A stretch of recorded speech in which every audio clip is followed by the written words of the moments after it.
Chevy announced refresh of their Silverado, and GMC has their Sierra that's also being refreshed at the same time.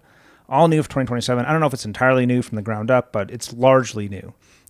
New front fascia, new grille, new lights, taillights. I hate the way that front end looks. I am not a fan, but it's an improvement. Yeah, it's been rough for a little while on the Silverados. I've not really liked Silverados for probably 15 years. I did like the generation from 04 to like 20. I like the cat eyes, and I like the generation immediately following that.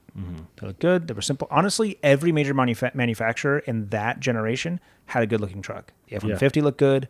The Ram that came out in 2009 looks super good. Still looks good. They all said, let's make the best-looking truck we can, and then never do it again. Yeah.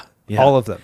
They're like, okay, every idea, throw it at the wall. No, It's fine. I don't like it, but I just haven't liked Silverados like the way they look in a long time. They have a 6.2 now, right? They had a 6.2. Had 6.2 now. It's a tree fitty.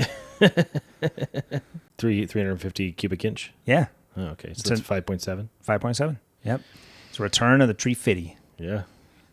You ever seen that South Park? What do you want from us, monster? I need about 350. I'm sure it makes sense if you've seen the episode. Yep.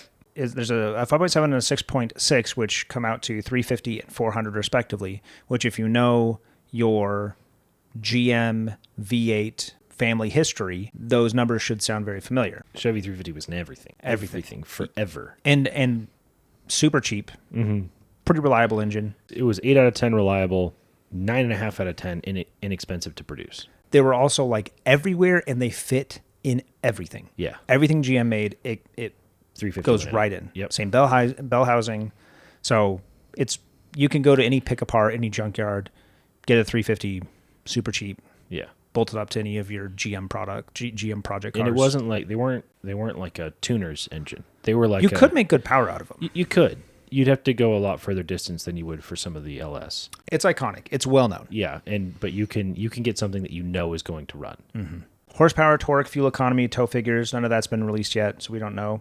I imagine it has to be an improvement over the current lineup. The engine lineup also includes an enhanced 2.7 liter Turbo Max, which is their inline 4, the 3 liter Duramax diesel, which is their inline 6 diesel engine.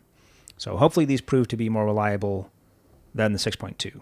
And the transmissions that they've had lately, the 10-speed that they developed with Ford, have been grenading. Yep. 6.2 has been a real headache for them. And the fix apparently was thicker oil, even though they said you don't need thicker oil in these new engines.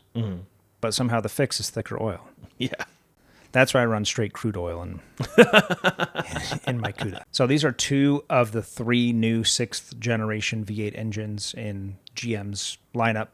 The third being, of course, the 6.7 liter that you can find in the updated Stingray.